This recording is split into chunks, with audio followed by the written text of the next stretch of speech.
avant-propos de la 2e édition. Les discours abondants et souvent tapageurs qui entourent les évolutions récentes dans le monde musulman depuis une quinzaine d'années, amplifiés et démultipliés par les mass médias, ont à l'évidence beaucoup nui à la connaissance de la culture et de la religion islamique en Occident. Rien n'a manqué pour en obscurcir la perception auprès du public européen. Confusion dans les approches, synchronique et diachronique par exemple, utilisation constante de concepts non éclaircis, rapprochement arbitraire entre faits politiques et idées religieuses, etc. Tout cela crée un véritable brouillage d'informations, au sens où l'on parle de brouillage d'ondes radio, empêchant bien souvent le public non averti, voire parfois les milieux plus spécialisés, de se donner une image cohérente de son plus immédiat voisinage culturel. Un des procédés les plus fréquents de cet effort d'obscurcissement, adopté tant par les détracteurs de la résurgence musulmane que par ses turiféraires, est de présenter l'islam comme une entité homogène, identique à elle-même en chaque temps et chaque lieu, et pouvant donc être en soi l'objet d'analyse et de jugement.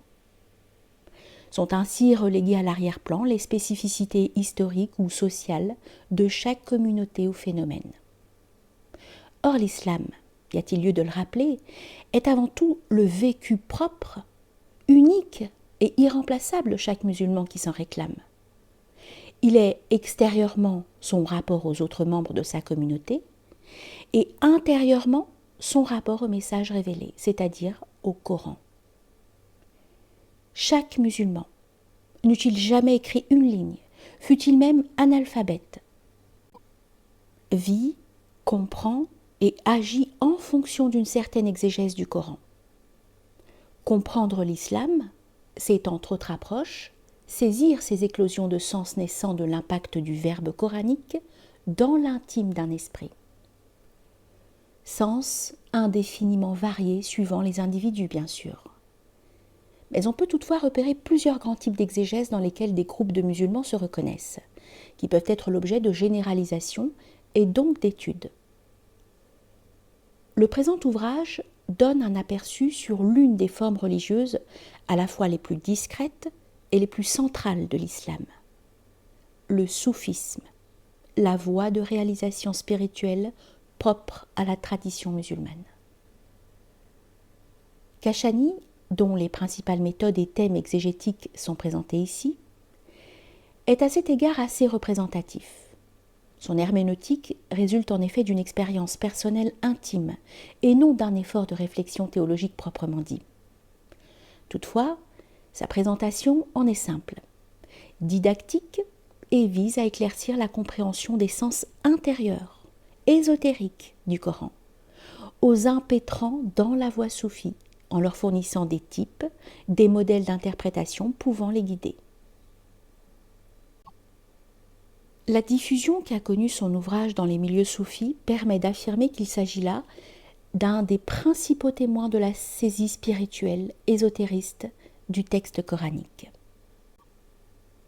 Puissent les pages qui suivent donner une image, si modeste soit-elle, d'un versant trop souvent ignoré de ce monde si riche et étonnamment varié que nous offre la civilisation islamique. Abdelrazak Kamal Din el-Kashani, 730-1329, fut l'un des principaux interprètes et commentateurs de l'œuvre du grand maître de la pensée soufie, Muhyiddin ibn Arabi. Si sa vie ne nous est guère connue, il nous laissa une œuvre doctrinale considérable. Il rédigea notamment un très célèbre commentaire des Fusus el-Hikam d'Ibn Arabi, ainsi qu'un lexique technique soufi qui connut également une grande diffusion. La présente étude concerne une œuvre non moins fondamentale pour la connaissance de la pensée et de la spiritualité soufie, les commentaires ésotériques du Coran, Tawilat al-Qur'an. Kashani s'y applique à une exégèse systématique du texte coranique, sourate par sourate, dans une perspective purement ésotérique.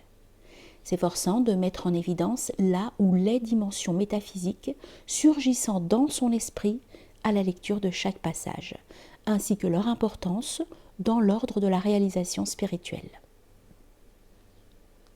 Le Coran, il importe toujours de le souligner, est le fondement même de toute croyance, pratique rituelle ou activité humaine pour le musulman. Étant parole même de Dieu, mode de présence par excellence du divin dans ce monde, il est la référence première et absolue de l'univers personnel de chaque croyant. Le visage que prendra l'islam pour chaque musulman correspondra donc à sa compréhension propre du texte sacré. L'exégèse de Kashani nous conduit ainsi à la racine même de la démarche soufie. La rencontre, non dans le seul entendement, mais dans le plus intime de l'âme du méditant, de la parole sacrée et de son élan spirituel propre. L'intérêt particulier des commentaires ésotériques de Kashani réside dans son exposé très clair, voire didactique, de considérations et de développements exégétiques qui apparaissent incidemment dans les traités doctrinaux du soufisme, sans qu'ils soient le plus souvent mis en valeur. Dans le cadre du commentaire suivi de Kashani, le lecteur peut voir se dessiner la démarche même de l'herméneutique spirituelle en islam. Une lecture de la parole coranique fécondant une méditation qui élargit, élucide des significations plus profondes encore dans le texte. Il discernera alors peut-être mieux dans le Coran, livre fermé, entre guillemets, à de nombreux lecteurs occidentaux, malgré son apparente simplicité. Les germes de vie spirituelle qui ont, depuis 14 siècles, enrichi et vivifié la vie religieuse de la communauté islamique.